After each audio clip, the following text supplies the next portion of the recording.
Dios es mi pasión. Así que si yo veo que usted comienza a cabecear, normalmente predico 1 hora. Pero si veo que usted comienza a cabecear, entonces me extiendo un poquito más, para que usted duerma un poquito más. Y bueno, alguien dijo, pastor, usted puede predicar lo que quiera, pero yo a tal hora me voy. Así que agárrese su tiempo. Y hermanos, mi nombre es Elías Eliseo Godoy. Me acompaña mi esposa. Y pues como ustedes ven ahí, es un poquito incómoda dado a una uña que le quitaron. Y yo le dije, siquiera te quedas en casa. Y ella me dijo, no. Juntos hasta la muerte. Entonces yo le dije, hasta la tumba, mujer. Ya muchos se acordaron, ¿no? Y hermanos, la verdad es de que la vida cristiana no es una vida aburrida. Muchos la toman como, ay, qué duro es tener que ir a la iglesia. Qué duro es tener que hacer esto, que hacer aquello. Pero déjeme decirle algo, hermano. Que cuando consideramos el propósito por el cual Dios envió a su Hijo Jesucristo, es motivo de darle infinitamente gracias a Dios. Dios es un Dios perfecto y Él conocía que en sus planes era que el hombre viviera eternamente. El hombre no iba a morir, ¿sabía usted eso? Iba a vivir eternamente. Sin embargo, el pecado llegó a Adán y a Eva. Por lo tanto, la relación con Dios se rompió, se quebró. Y muchas veces me he hecho la pregunta, ¿por qué Dios no dejó abandonado al ser humano? Podía haberlo hecho. Sin embargo, Él no lo hizo. Porque el mismo ser humano es creación de Dios. Dios lo hizo a su imagen y semejanza. Por lo tanto, Dios dijo, no lo puedo abandonar. Es cierto que me ha fallado. Y nadie puede decir, yo nunca le he fallado al Señor. Hermanos, somos seres humanos. Y mientras estemos en este cuerpo y en esta tierra, tenderemos siempre a hacer cosas que no son agradables delante de Dios. Pero gracias a Dios, porque la Biblia nos enseña, allá en Primera de Juan, que si confesamos nuestros pecados, Él es fiel y justo para perdonarnos y limpiarnos de toda maldad. Oh, ¿no le parece a usted eso formidable? Amén. Hermanos, hoy en día hay muchos cristianos escépticos. Y como bautistas, algunos nos tildan de que, celebran la Navidad como lo celebra el mundo. Pero ¿saben una cosa? Que si algo debemos de celebrar es el hecho de que Cristo nació. Amén. De que Cristo nació. Amén. Eso es motivo de celebración, porque su nacimiento nos conecta con su sacrificio en la cruz del Calvario. Si Él no hubiera nacido, no hubiera tenido que morir. Y si no hubiera muerto, tampoco nos hubiera podido salvar, porque por sus méritos, por su sangre preciosa que derramó en la cruz del Calvario, somos salvos por la fe en Cristo Jesús. Entonces, si usted todavía no ha aceptado a Cristo, pues esta noche lo puede hacer. ¿Qué le impide? ¿Qué le impide? Nos encontramos que hay mucha gente que simpatiza con el Evangelio. Simpatiza con el Evangelio de nuestro Señor Jesucristo. Pero todavía no son salvos. Porque la persona es salva cuando recibe a Cristo en su corazón y lo reconoce como su Salvador personal. Y comienza no a vivir una religión, sino comienza a tener una relación con Cristo. ¿Verdad? Entonces, en cuanto usted acepta a Cristo Jesús, usted ha nacido de nuevo. Eso fue lo que Jesús le dijo a Nicodemo. Nicodemo, siendo un maestro de Israel, no sabía cómo era ese asunto de nacer de nuevo. A tal grado que le preguntó a Jesús: ¿y cómo puede hacerse eso, Jesús? ¿Acaso puede un hombre entrar de nuevo al vientre de su madre y volver a nacer? Jesús le dijo: no, Nicodemo, no es así el asunto. ¿Ah? Naces de nuevo. ¿Ah? Naces de nuevo cuando reconoces de que Jesús vino al mundo para salvar a la humanidad. Y no sabes, le dijo, es un asunto así, estoy parafraseando, es un asunto así, le dijo, como el viento. No sabes de dónde van y de dónde, a dónde van y de dónde vienen, pero hay cambios radicales en la vida del ser humano. Hay cambios radicales. Se ve que la persona está cambiando. Algunos cambian no porque quieran cambiar, porque nadie quiere cambiar. Pero Dios se encarga de transformar al ser humano. Dios se encarga de hacerlo a su manera. Entonces, si abre su Biblia al Antiguo Testamento, y le voy a invitar a que busque Isaías 42, Isaías capítulo 42, y voy a leer del versículo 1 al versículo 8. Isaías 42. Normalmente lo digo 2 o 3 veces porque hay algunos que todavía buscan Isaías en el Nuevo Testamento. Pero no está en el Nuevo Testamento, está en el Antiguo Testamento. Isaías 42, de verso 1 al 8, y dice así la palabra de Dios. He aquí mi siervo, yo le sostendré, mi escogido, en quien mi alma tiene contentamiento. He puesto sobre él mi espíritu, él traerá justicia a las naciones. No gritará ni alzará su voz, ni la hará oír en las calles. No quebrará la caña cascada, ni apagará el pábilo que humeare. Por medio de la verdad traerá justicia. No se cansará ni desmayará, hasta que establezca en la tierra justicia, y las costas esperarán su ley. Así dice Dios, creador de los cielos y el que los despliega, el que extiende la tierra y sus productos, el que da alimento al pueblo que mora sobre ella, y espíritu a los que por ella andan. Yo, Jehová, yo te he llamado en justicia y te sostendré por la mano, te guardaré y te pondré por pacto al pueblo, por luz a las naciones. Para que abran los ojos de los ciegos, para que saques de la cárcel a los presos y de casas de prisión a los que moran en tinieblas. Yo, Jehová, este es mi nombre, y a otro no daré mi gloria ni mi alabanza a esculturas, perdón.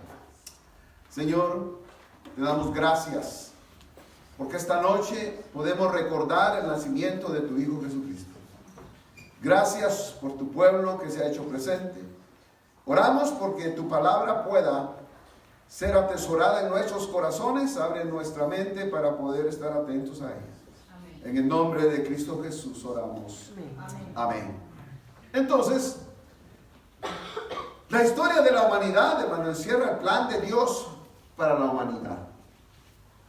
Y dan testimonio desde Génesis hasta Apocalipsis. Y en primer lugar, tenemos que considerar la concepción del Señor Jesucristo. Usted vio y escuchó, si estuvo atento, el drama que hicieron se enfocaba precisamente a la concepción de nuestro Señor Jesucristo. El Señor Jesús nació de la Virgen María. María fue el vaso que Dios usó para que Cristo naciera. Pero quien fue a la cruz no fue María, sino fue nuestro Señor Jesucristo. Entonces, en el Evangelio según San Lucas, capítulo 1, versos 30 a 35, nos relata que la concepción del Señor Jesucristo fue algo milagroso, concebido por el Espíritu Santo en el vientre de una madre. No fue un embarazo común y corriente como suele pasar, sino fue algo milagrosamente, algo divino, por el Espíritu Santo que Dios envió sobre la Virgen María. Así que eso nos da la idea por qué razón Jesús cumplió los requisitos de ser el Cordero Pascual. Porque en el Antiguo Testamento, para los sacrificios, tenían que ofrecer, fueran ovejas, fueran carneros, los animalitos tenían que ser sin defecto, sin defecto. No se permitía que ofrecieran defectuosos, sino que tenían que ser animalitos totalmente saludables. Y en el caso de nuestro Señor Jesucristo, Isaías lo presenta como la oveja, y dice allá en el Isaías 53 que el Señor Jesucristo fue llevado como cordero al matadero. Como cordero al matadero. ¿Cuál es la característica de un cordero, de una oveja? Que son mansos. Y dice que no abrió su boca. Hermanos, si nosotros aprendiéramos a lo menos a ser un poquitito mansos, como el Señor Jesucristo, creo que tendríamos menos problemas. Pero qué lástima que muchas veces no aprendamos a ser mansos, sino somos volados, carácter volado. Oh, óigame, he conocido. No, y son cristianos. Pues sí, son cristianos. Pero todavía Dios tiene que trabajar en sus vidas. Y Dios quiere hacerlo siempre. Para eso mandó a su Hijo Jesucristo. Pero a muchos les gusta vivir como siempre han vivido. Y no debe ser así. Deben de haber cambios radicales en la vida del cristiano. El Señor Jesús dijo que debíamos de aprender de Él, que era manso y humilde de corazón. O sea, la humildad no se refleja, hermanos, en una vestimenta que usted se vista pobremente para aparentar que vive en una calamidad. No. La humildad se manifiesta en carácter. En carácter. Que cuando le ofenden, usted se queda callado. Pero no es así, ¿no? No. Nos ofenden y bueno, aquí no vamos a ver quién nos la debe, sino a ver quién nos la paga. Características de la vieja naturaleza. Hay una lucha. La vieja naturaleza contra la nueva naturaleza. Pero si le damos más oportunidad al Espíritu Santo, déjeme decirle que cada día vamos a ser mejores para la gloria de Dios. En segundo lugar, encontramos el anuncio. Después que Jesús nació, el Padre Celestial envió un aviso del nacimiento a través de un ángel. ¿A quiénes les envió el anuncio Dios? ¿Se fijaron en el drama? El drama y la lectura decía que envió el anuncio a pastores. ¿Saben? A pastores. ¿Por qué a pastores? Si los pastores eran los más humildes que habían. Los pastores eran los que velaban a fin de que los coyotes no se comieran a las ovejitas. Eran los que velaban la noche. A ellos les fue enviado el mensaje, a ellos fue enviado el aviso que iban a ser el Salvador. ¿Por qué no lo envió a los religiosos, a los políticos de entonces? Porque ellos en primer lugar no hubieran creído. No hubieran creído. ¿Que no se ha dado cuenta usted que la gente pobre es la que más acepta el Evangelio de nuestro Señor Jesucristo? No quiero decir, ¿verdad?, que los ricos no, y que aquellos que tienen posesiones tampoco. Pero muchas veces el tener muchas posesiones implica un riesgo. Que por lo que tenemos, sentimos que no necesitamos de Dios. Cuando en realidad deberíamos de necesitar más de Dios cada día. Y estar agradecidos con Él, porque la prosperidad viene de Dios. La prosperidad viene de Dios. ¿Cuántos dicen amén? Amén. No, hermano, es que saben que muchas veces les enseñan, creo que la prosperidad es mala, hermano. La prosperidad es pecado. Óyame, si usted lee el Antiguo Testamento, usted se va a encontrar con que Abraham era inmensamente rico, que Job era inmensamente rico, que de Salomón un rey próspero, que de David rey próspero. Y David reconocía que la prosperidad había llegado de parte de Dios. Ahora, Dios no tiene ningún problema con hacer prosperar a sus hijos. Al contrario, Dios se deleita con que sus hijos prosperen. La bendición viene de Jehová. El peligro es olvidarnos de Dios cuando ya la prosperidad ha venido. Entonces, Dios envió un ángel a dar la noticia a los pastores. ¿Sabe qué estaba yo pensando? ¿Qué hubiera pasado si en ese tiempo hubiera existido el Facebook? Pero en ese tiempo no había nada de Facebook. ¿Ah? Entonces, ahí sí todo el mundo se hubiera dado cuenta dónde estaba y dónde había nacido el Señor Jesús.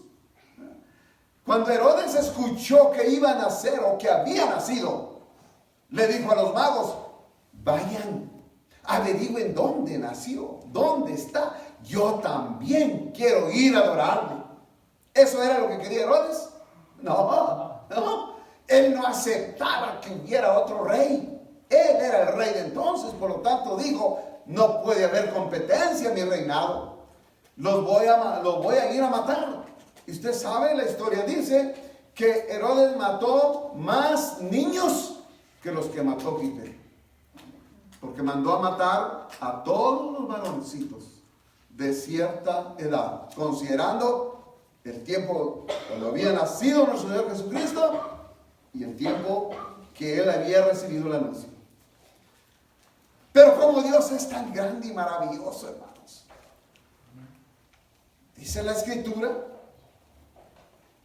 que los magos, y a propósito de los magos, la Biblia solo dice magos, y se supone que fueron 3 por los regalos, por los presentes que llevaron: oro, incienso y mirra. El oro simbolizaba su realeza. La mirra simbolizaba sus sufrimientos en la cruz del Calvario. ¿Y el tercer regalo? ¿Cuál era? ¿Ah? Incienso. ¿Y qué significa? ¿Qué significado tiene el incienso? ¿Sabe que Apocalipsis nos dice que las oraciones de los justos son como incienso? ¿Cuántos conocen el incienso? Sí, ¿verdad? Sí, es el que queman, ¿no? En algunas iglesias. Aquí no, ¿verdad? No, pastor, aquí no. Bueno, muy bien. Pero bien, entonces, como llevaron 3 clases de regalo, entonces han dicho que eran 3 los magos. La Biblia no dice. La Biblia solo dice que fueron 3. Y algunos hasta nombre les han dado. Pero no se lo voy a decir aquí porque de repente ese sí se lo cree tampoco. O también. Pero bien. Entonces, hermanos, Fueron los humildes pastores los primeros en enterarse de que el buen pastor finalmente había llegado para dar su vida por las ovejas. Y los pastores se fueron, pero el Señor les habló, Dios les habló y le dijo: no regresen por el mismo camino, váyanse por otro camino. Lo cual Herodes le molestó, se enojó de tal manera que dijo: vayan y maten a todo varón, a todo hijo varón. Y mataron miles y miles y miles. Porque el pueblo de Israel, hermano, el pueblo de Israel era enorme. Miles, de miles.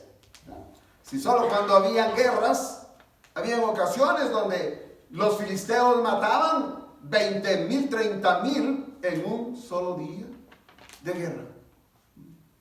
Pero ¿por qué Dios permitía que vinieran los enemigos, que en este caso eran los filisteos? Por la dureza de corazón del pueblo de Israel. Hermanos, no era que Dios fuera malo. Dios no es malo, hermano. Dios es bueno. Amén. Dios es inmensamente bueno. Amén. Porque si Dios no fuera bueno, yo sería el primero que no estuviera aquí parado frente a ustedes. Que tiempo se hubiera pasado a la eternidad. Pero Dios fue bueno con salvarme y sigue siendo bueno. Por esa razón vivimos eternamente agradecidos con Dios. Porque un día nos salvó y nos ha dado una nueva naturaleza. Por otro lado, encontramos que el nombre de Jesús, Dios, que escogió a su Hijo Jesucristo, antes del nacimiento de Cristo, un ángel le dijo a José que le pusiera por nombre Jesús. Díganme usted si hoy en día pasa eso. No, pues óigame, algunos le ponen, nace un hijo el día que no ha nacido todavía y ya está, le voy a poner Michael Jackson. Óigame, ¿qué? O algún artista de renombre. Entonces no tengo problemas con que usted le ponga a sus hijos lo que usted quiera, pero hasta hoy en día no he conocido yo ningún caso donde Dios le haya dicho: mire, ponle a tu hijo fulano de tal. No, este fue un caso especial. El ángel le dijo a José: le pondrás por nombre Jesús. Ahora yo me he preguntado, algún día Jesús le preguntaría a sus padres: hey, papá o mamá o mami o papi, ¿por qué me pusieron Jesús? La Biblia no lo relata. Pero como aquellos tiempos, hermanos, los hijos eran tan sometidos y tan obedientes a los padres, como hoy día, ¿va? Oh, bendito Señor. Tenemos que inculcar a nuestros hijos la obediencia al Señor, para que sean obedientes a nosotros también. Porque la Escritura dice en Proverbios que el principio de la sabiduría es el temor a Jehová. Entonces, cuando los hijos tienen temor de Dios, ellos también tienen temor de los padres. Ellos saben que aunque anden en la calle, deben de mantenerse dentro de las normas que los padres han determinado para los hijos. Y usted no tiene que andarse preocupando. Usted sabe que sus hijos andan correctamente. Y usted sabe que van a la escuela, aunque usted no los vaya a dejar, ellos van a ir a la escuela. Porque hoy en día usted los lleva a la escuela o los manda a la escuela y cuando siente andan por ahí en los moles, ¿verdad? Muy famosos los moles. A veces ando por ahí y digo: estos debían estar estudiando, ¿qué andan haciendo aquí? Y me dan ganas de decirle: oye, ustedes debían estar en la escuela, ¿qué hacen aquí? Pero, como no son mis hijos, que Dios los ampare. Entonces, Jesús era un hombre común en Israel. Y en ese tiempo la traducción en hebreo era Josué, que significa el Salvador. Por eso la Biblia, allá en el Evangelio según San Mateo, nos relata que Jesús significa ¿qué? No, Emmanuel, Dios con nosotros. Pero Jesús significa el Salvador. El Salvador. Porque así lo dice Lucas. Dice Jesús porque Él salvará a su pueblo.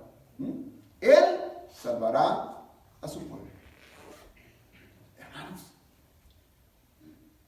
cuando he tenido la oportunidad de compartir el Evangelio de nuestro Señor Jesucristo, porque ese es el aspecto más importante, que cuando hablamos de Evangelio, significa buenas nuevas.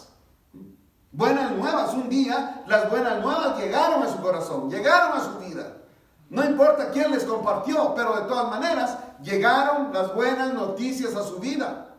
Y esas buenas noticias tenían que ver con su salvación. Dice Romanos que por cuanto todos pecaron, dice todos pecaron, están destituidos de la gloria de Dios. He escuchado y visto que muchas iglesias predican y hacen campañas y dicen: véngase que va a haber la gloria de Dios, venga a experimentar la gloria de Dios. Y hermanos, la Biblia me enseña que ningún hombre por ser pecador verá la gloria de Dios aquí en la tierra. La gloria de Dios la veremos cuando partamos de este mundo. Porque entonces tendremos cuerpos transformados. Transformados. Y Primera Tesalonicenses nos dice que le veremos tal como Él es. Tal como Él es. La gente se imagina cómo es Jesús. Hacen las pinturas. Le hacen pelo largo. Unos los hacen con ojos negros. Otros los hacen con ojos azules. Pero en realidad son solo imaginaciones. Imaginaciones. Pero un día, si usted es hijo de Dios, si usted ha creído en que Jesús es el Mesías, que Jesús vino para salvar al mundo, como lo dice San Juan 3:16, porque de tal manera amó Dios al mundo que dio a su Hijo Jesucristo, para que todo aquel que en Él crea no se pierda, mas tenga la vida eterna. Amén.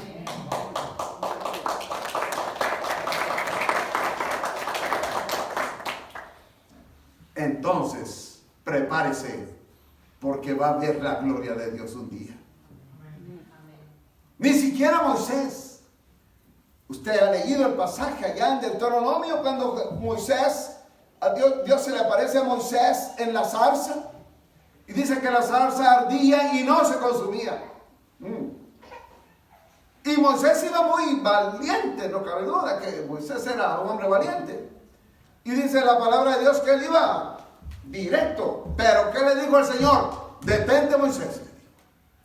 Quita tus sandalias, porque el lugar donde estás, santo es. Hermanos, santo es. Dios es un Dios santo 3 veces. Entonces la misma esencia de Dios que tiene que ver con su gloria, humanamente nunca lo vamos a ver. Pero vemos su fidelidad, vemos su misericordia, vemos que sus promesas se cumplen en nuestras vidas. Y eso es lo que nos sostiene. Y tenemos la esperanza de gloria, dice el apóstol Pablo. ¿Cuál es esa esperanza de gloria? La esperanza de gloria es de que el día que partamos de este mundo, vamos a vivir con Cristo Jesús por la eternidad. Aquí pasamos dificultades con la vivienda, pero si usted es hijo de Dios, aférrese a sus promesas. El Señor Jesús dijo allá en el Evangelio según San Juan: voy pues, dijo, a preparar morada para vosotros, para que donde yo esté, dijo, ustedes también estén. Hermano, Eso sí que me llena de emoción. Eso sí que me llena de seguridad, de confianza, de esperanza. Las promesas de Dios son fieles. Él nunca promete algo que no pueda cumplir. Lo que Él promete, lo cumple. ¿Así somos nosotros también? Bueno, no me pregunte. Yo solo hice la pregunta. No me conteste, yo solo hice la pregunta. A veces prometemos y no cumplimos. El pastor les dice, hermana, ¿va a venir otro domingo? Sí, hermano, que voy a estar. Temprano voy a estar, vaya pues. Ya cuando es jueves ya se olvidó usted de la promesa que hizo. Y domingo, estoy cansada o estoy cansado. Voy el próximo domingo. Ya fui ahí, el domingo pasado. Así que, ¿qué me hace que no vaya? Hermanos, tratemos la manera de venir a adorar al Señor. Amén. No solo para las Navidades, sino siempre que hay servicio y todos los días que Dios nos quiera tener sobre la faz de la tierra. Amén. Busquemos su rostro, adorémosle, porque Él es el Rey de Reyes y Señor de Señores. Amén. Y dijo la Escritura que Él nos comparte su gloria con nadie. Con nadie, hermanos. Si usted está en los caminos del Señor, ahí manténgase. Ahí manténgase. Hermanos, para atrás, ni para peinarse. Ni para peinarse. Siempre adelante. Siempre adelante. El enemigo va a tratar de estorbarle. De eso no hay duda. Pero acuérdese que la Biblia nos enseña. Él es poderoso porque algunos, yo me recuerdo muchos años atrás, tenía un pastor que me decía, mire hermano, cuando yo me dejo de cabecera al diablo, me decía. ¿Qué? ¿Y sabe qué? Pues se lo ganó el chamuco. Aquí hay muchos mexicanos, ¿no? La mayoría. Se lo ganó el chamuco, hermanos. Oh, dice Pablo que nuestra lucha no es contra carne ni contra sangre, contra potestades de las tinieblas.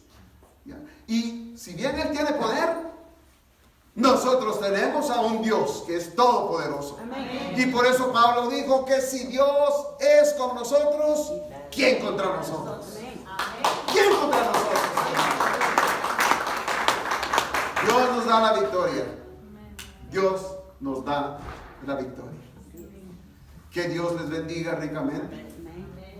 Esperamos vernos en una futura oportunidad. Y si no nos vemos aquí, pues ya sabe usted dónde. Amén. Allá en el cielo nos vamos a ver. Ya. Pero damos gracias a Dios porque Dios es bueno, Dios es fiel y su palabra es verdad. Amén. Gracias.